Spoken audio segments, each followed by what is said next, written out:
eu sou o Rodinil e serei o seu professor de Física na área de Ciências da Natureza e suas tecnologias. Nessa aula, iremos falar sobre o que é uma usina nuclear, as usinas nucleares brasileiras e as consequências de um possível acidente nuclear. O quão perigosa é uma usina nuclear? Olha só, pessoal, quando nós falamos de usina nuclear, qual é a primeira coisa que você pensa? Nuclear, energia nuclear. Geralmente as pessoas têm medo. Você sabia que nós temos uma usina nuclear aqui no Brasil? Aliás, não uma, duas e em breve teremos três. Uma usina nuclear, ela fornece energia elétrica, ela gera energia elétrica, assim como uma usina elétrica, hidrelétrica, eólica, geotérmica. Todas essas usinas, elas têm um funcionamento parecido. Não parece, né? Porque quando você pensa numa hidrelétrica, você está pensando agora em quedas d'água, Foz do Iguaçu, certo? Só que o importante é que ali tem turbinas girando. Isso é essencial. Por quê? Uma usina nuclear também funciona com turbinas girando. Mas o que gira as turbinas é água. Ué, professor, essa usina não é nuclear? Pois bem, só que a reação nuclear que acontece ali serve justamente para gerar calor que acaba aquecendo a água, fazendo com que essa água se transforme em vapor e o vapor gira as turbinas. Tudo tem a ver com girar turbina, gente. Isso é muito interessante. E claro, para que a reação nuclear aconteça, alguns elementos são muito importantes. No caso aqui, estamos falando de urânio, que é um elemento radioativo. O funcionamento dela, existem vários tipos, mas eu vou falar aqui do tipo mais comum, que é o tipo que nós temos aqui. É uma usina nuclear que funciona com água pressurizada. Se você olhar bem o esquema aqui, você pode notar uma parte ali de água girando que está meio amarelo, meio vermelho. Aquilo é o circuito principal, o primeiro circuito. O que acontece? Ali onde tem o reator em si, a água entra em contato sim com os elementos desse reator. Esta reação nuclear que está acontecendo ali, ela gera muito calor. E esse calor acaba aquecendo muito essa água, aquece muito a água. Então a água faz o circuito e entra em contato, mas não diretamente, com outra água de um circuito secundário. Esse circuito secundário, ele faz com que a turbina gire. Note que a água que entra em contato com as partículas ali, com a reação nuclear mesmo, não entra em contato com essa nova água que gira a turbina. Isso é muito importante. E ainda, se você olhar ali embaixo, tem um condensador.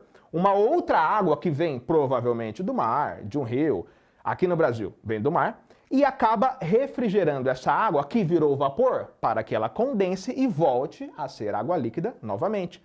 Tá vendo a turbina girando ali? A turbina que gira o gerador? Isso que gera a energia elétrica. E dependendo do tipo de usina, o que faz com que a turbina gire que muda. E aí muda o tipo de usina. Agora, uma usina nuclear, ela é perigosa? Pode ser, pode não ser, depende. Vamos falar disso. Um problema assim muito grave das usinas nucleares é justamente a questão dos resíduos. Porque nós não sabemos o que fazer com eles. Literalmente é muito difícil, porque algumas estimativas falam que alguns resíduos nucleares podem demorar cerca de 300 anos para deixarem de ser radioativos. Mas sabe quando foi criada a primeira usina nuclear no mundo? Em 1954. Ou seja, não passaram 300 anos ainda. Então aquele lixo ainda está lá. Você entende o problema? Então o que nós fazemos? Colocamos em reservatórios, construímos reservatórios maiores de concreto, enterramos e deixamos eles ali. Porém, ele vai acumulando e chega uma hora que nós não temos o que fazer. Então um dos grandes problemas das usinas nucleares é esse. A questão dos resíduos, o que ele gera. Agora, tá vendo aquelas fumaças lá em cima, aquelas coisas saindo na imagem? Então, uma usina nuclear, ela não gera pra gente poluição do ar. Não gera gás carbônico. O que gera pra gente ali é vapor de água. Ou seja, neste sentido, ela é bem melhor do que queimar carvão, por exemplo. Porém, este resíduo nuclear ainda é um problema pra gente. Agora, falando de radiações, eu acho até engraçado que se você chega assim e fala, gente, aqui tem radiação, as pessoas podem ficar assustadas. Meu Deus, tem radiação. Gente, sabe aqui de onde eu estou gravando, nesse estúdio maravilhoso? Aqui tem radiação. Você está me vendo porque tem radiação saindo da tela do seu computador, ou do seu celular, ou do seu tablet, para você. Isso é radiação. Tudo que você está vendo aqui é radiação, luz é radiação. A radiação ela está em todos os cantos. Só que as radiações, elas são diferentes. E radiações diferentes têm energias diferentes. E essas energias diferentes podem fazer mal ou não, ou podem não fazer nada. Aqui, essa imagem é uma imagem bem legal que mostra alguns tipos de radiação mais fortes. Olha só, uma radiação do tipo partícula alfa, uma folha de papel consegue barrá-la. Se você olhar a cor ali das bolinhas, tem elétron, tem próton, tem nêutron. A partícula alfa, ela é feita de 2 prótons e 2 nêutrons. É um núcleo. Um papel para, nem chegaria a você. Agora, uma partícula beta, que é um elétron, ele passa por um papel, mas não passa de você. Agora, um raio-x, você já fraturou alguma parte do corpo? Espero que não. E já teve que tirar um raio-x? Você percebeu que o raio-x ele marca ali os seus ossos? É o contrário, na verdade. Um raio-x ele não marca os seus ossos, ele não marca os seus ossos, ele marca todo o resto. Ele ultrapassa você, passa o seu corpo, a sua carne, os seus tecidos, passa tudo, mas não passa os seus ossos. Então ele contorna, entre aspas, os seus ossos e ele acaba sensibilizando aquela placa que está atrás. Um raio-x ele consegue passar você, mas não completamente. Porém, uma barra de aço trava o raio-x.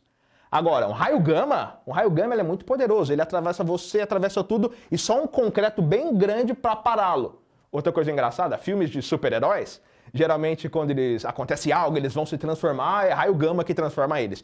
Na verdade é mais fácil que você morra com raio gama, não vire um X-Men, infelizmente, desculpa te decepcionar. E uma partícula de nêutron ultrapassa tudo também, mas um concreto, uma parede grossa de concreto, também pararia. Lembra disso, uma parede grossa de concreto. Vou falar disso depois. Legal, pessoal? Bem legal isso aqui, hein? Ainda sobre as radiações, lembra que eu falei que tem radiação aqui agora?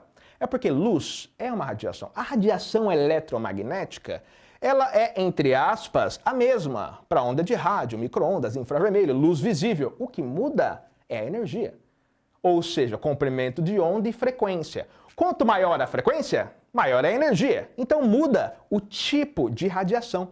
Note na figura que um raio gama, ele tem muita energia. Tanto que nós chamamos esse raio de radiação ionizante. Ele consegue ionizar, tirar elétrons das coisas, dos materiais. Um raio cósmico, nossa, é mais ainda. Um raio cósmico são os raios que vêm do espaço de várias direções, de várias fontes.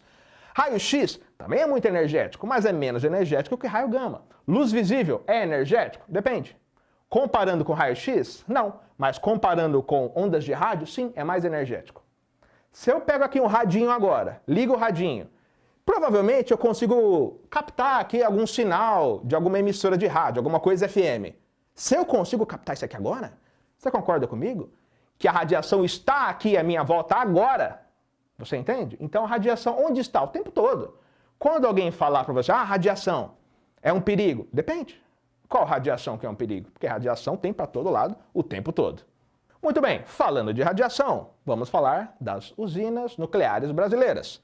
Primeiro, a usina de Angra 1 foi a primeira usina nuclear brasileira. Ela iniciou em 1985. Isso é muito importante. Essa usina, ela usa água pressurizada para fazer o seu controle, o que já ajuda muito a não ter um acidente nuclear. Vamos falar disso já já. Mas olha só que legal. Existe uma cápsula de concreto e aço, um concreto muito grande. Esse concreto, ele acaba fazendo com que a radiação ali fique contida. Isso é muito importante para a segurança da usina. E se você analisar também a energia que ela fornece, bom, é uma energia suficiente para suprir uma cidade de 1 milhão de habitantes como Porto Alegre. Agora, também é muito importante que você saiba que nós não temos uma usina, nós temos duas. A segunda usina foi lançada em 2001 e ela consegue atender uma população, uma cidade de cerca de 2 milhões de habitantes. E uma coisa curiosa aqui da usina de Angra 2 é que a partir dela nós já possuímos, nós dominamos as tecnologias para realmente criar todo o processo da fissão nuclear. E se eu não comentei antes, comento agora. Fissão nuclear é justamente a quebra do núcleo. A quebra do núcleo que faz com que a energia seja gerada. E quando você joga um nêutron lá no núcleo atômico de algum material que é radioativo, material que está propenso a se dividir, como o urânio, ele se divide e gera um material, que é o resíduo radioativo. Agora, esses nêutrons, eles vão sendo soltados. Cada reação gera mais nêutrons, que gera mais reação. Por isso que nós chamamos de reação em cadeia. Tem que ter alguma coisa que controla isso. E existem, sim, alguns materiais que servem justamente para fazer o controle, que nós já comentaremos. E está em planejamento a construção da usina de Angra 3. Ela já está em construção, mas vai ser lançada provavelmente em 2027. A conclusão da usina está hoje em cerca de 65% e ela gerará uma energia equivalente a 60% do que necessita o estado do Rio de Janeiro. Ou seja, há muito ainda o que trilhar, mas nós estamos num caminho bem legal. Agora, fala sério. Você sabia que existiam usinas nucleares no Brasil? Saiba, porque isso é muito importante e o futuro é por aí. Professor, e os resíduos? Pois bem, os resíduos eles são armazenados ali na região, mas, como eu já mencionei, resíduo nuclear ainda é um problema da humanidade, ainda é algo que nós estamos tentando resolver. Quais as vantagens? Não polui o ar. Isso é muito importante. É muito importante que você saiba que nós temos usinas nucleares e nós temos capacidade para gerar energia através dessa fonte por muitos e muitos e muitos anos. Então, essa é uma alternativa muito boa para o desenvolvimento do país. Agora, é claro, toda vez que você escuta falar de usina nuclear, as pessoas pensam em acidentes. Mesmo. Se você ficar sabendo agora que será construída uma usina nuclear na sua cidade, a primeira coisa que você pode pensar é, e Chernobyl? E acidentes deste nível podem acontecer? Hoje em dia, a probabilidade de acontecer algo deste nível é muito, muito, muito menor, por vários motivos. Acontece que em 1986 teve um acidente, sim, na usina de Chernobyl, na Ucrânia. Ou seja, a Ucrânia é um local bem longe, certo? Lá na Europa. Porém, quando esse acidente aconteceu, vários países de vários pontos da Europa perceberam pelo aumento do nível de radiação. A estimativa é que Chernobyl vai voltar a ser habitável daqui a 20 mil anos, ou seja, faz sentido as pessoas se preocuparem com um problema nuclear, certo? Mais ainda, o que aconteceu? O que eu faço para que não aconteça aqui, nas nossas usinas de Angra? Olha só, esta época aí era uma época diferente, por vários motivos. Este acidente aconteceu devido a dois motivos principais. Um é técnico, o outro é humano. O humano aconteceu por causa de vários erros, mas sucessivos erros mesmo. Os operadores da usina, eles decidiram fazer um teste de rotina, porém eles não seguiram todas as especificações de segurança. Tinham que ter seguido, mas não seguiram. E um adendo, eles receberam ainda um chamado, um comunicado, enquanto faziam o teste, de deixar a produção alta por causa de algo que estava acontecendo e tal. Ou seja, foram muitos erros humanos mesmo. E além dos erros humanos, tinha um erro também do projeto. Olha só para essa figura. Tem uma diferença crucial desta usina para as usinas que eu mostrei para você de Angra 1 e Angra 2, os modelos, os desenhos, não é? Tá vendo essa chaminé saindo aí, essa fumaça? Que não é fumaça, na verdade, é vapor d'água, porque a usina funciona assim, lembra? Aquecendo a água e tal. Muito bem. Só que as nossas não são assim.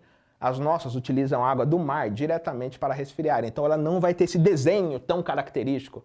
Até na abertura dos Simpsons aparece lá essa usina, né, com esse desenho, porque ele é bem clássico. Só que a nossa não é assim, o que já ajuda, porque utilizar a água para resfriar ajuda muito.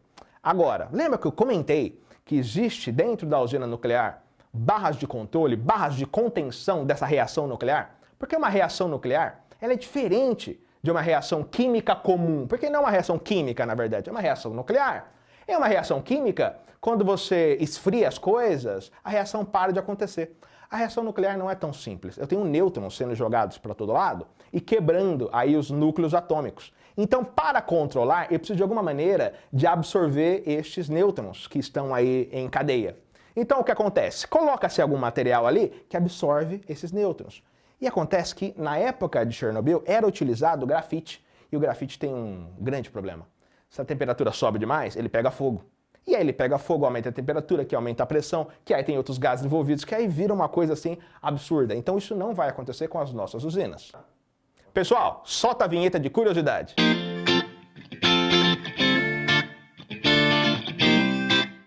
Vocês provavelmente já ouviram falar sobre as bombas atômicas de Hiroshima e Nagasaki. Somente a bomba de Hiroshima, ela deixou cerca de 140 mil mortos. E por que eu estou falando isso? Para poder te falar que em Chernobyl a radiação liberada foi cerca de 100 vezes mais do que as bombas de Hiroshima e Nagasaki. Ou seja, a quantidade de radiação ali foi muito, muito, muito grande mesmo. Então, isso pode até te responder uma pergunta que os alunos geralmente me fazem nas aulas. Ué, professor, mas por que Hiroshima e Nagasaki são habitáveis e Chernobyl não? A quantidade de radiação foi muito, muito, muito maior. E alguns efeitos no corpo humano. Quando uma pessoa é exposta a quantidades muito grandes de radiação, começam a acontecer coisas. Primeiro, pode desenvolver, sim, câncer de tireoide, leucemia, sangramentos, vômitos, bolhas, queimaduras, desintegração celular. E aí acontece uma coisa curiosa, que pode até te ajudar. Eu imagino que você nunca vai para uma região que tenha altíssima questão aí de radiação, certo? Núcleo de usina nuclear. Mas caso aconteça, tem uma série na HBO que mostra lá a reação dos bombeiros quando chegam até um local que teve lá a explosão. Eles falam assim, nossa, que gosto na boca. Eles sentem um gosto de ferro na boca. Um gosto de metal, um gosto de ferro. Estranho, né? E eles vomitam. Por que essas duas coisas acontecem? A radiação é uma coisa meio maluca, porque ela é invisível. Ela está te matando por dentro de uma maneira que você nem percebe. Então, a radiação ela estava entrando no corpo deles e estava destruindo as suas células, inclusive células sanguíneas. O seu corpo ele sempre busca o equilíbrio. Quando as células começam a diminuir de tamanho, começa a produção de novas células. Essa produção de novas células, hemácias têm ferro, lembra disso? E aí, você sente um gosto de ferro na boca, por causa da reposição das hemácias que o seu corpo está fazendo, por causa das hemácias que você está perdendo. Olha só que legal. Agora sim, legal de estudar, né? Não legal de acontecer. Agora, olha só que interessante também. E o vômito? Essa radiação, ela não está matando somente as células sanguíneas, está matando tudo que é tipo de célula. Inclusive, está fazendo com que a sua imunidade caia. E quando a sua imunidade cai, o seu corpo fica confuso, ele não sabe o que está acontecendo e aí você vomita. O corpo humano, ele normalmente vomita para se preparar para lutar ou fugir, sabia disso? Então, vomitar, acredite, é um sinônimo de coragem, de um corpo que está se preparando para lutar. Então, gente, gosto de metal na boca, vontade de vomitar, radiação. Agora, não qualquer radiação, porque isso aqui é radiação, lembra? Uma radiação no nível extremamente alta e uma radiação específica, radiação com alta energia que pode realmente te fazer mal. Agora, como o Brasil fica nisso tudo? Você deve estar pensando, eu acho que durante a aula eu já fui respondendo. Isso não acontecerá no Brasil por alguns motivos. Um motivo é que a Angra 1 e 2 utilizam esse controle PWR, não é por grafite. PWR é justamente essa questão do controle por água pressurizada. Então, a água ajuda a controlar muito ali. E como os sistemas são muito bem separadinhos, a chance de acontecer um superaquecimento ali é muito baixa. A água não pega fogo, grafite pega fogo. Outra coisa, as tecnologias de protocolos de segurança, eles avançaram muito desde 1986. E mais, a quantidade de barreiras de contenção é muito maior nas nossas usinas do que era na usina de Chernobyl. Certo, pessoal? É isso, pessoal. Chegamos ao final desta aula. Consulte os links que nós deixamos no Saiba Mais, que são muito legais aí para o seu aprendizado. Você deve ter percebido que as usinas nucleares no passado eram menos seguras do que na atualidade. É possível garantir que nunca mais ocorrerá um acidente nuclear? Reflita. Pense também, uma usina nuclear, por não emitir gás carbônico, pode ser considerada isenta de perturbações ambientais? É isso, pessoal. Continue estudando. Até a próxima e tchau!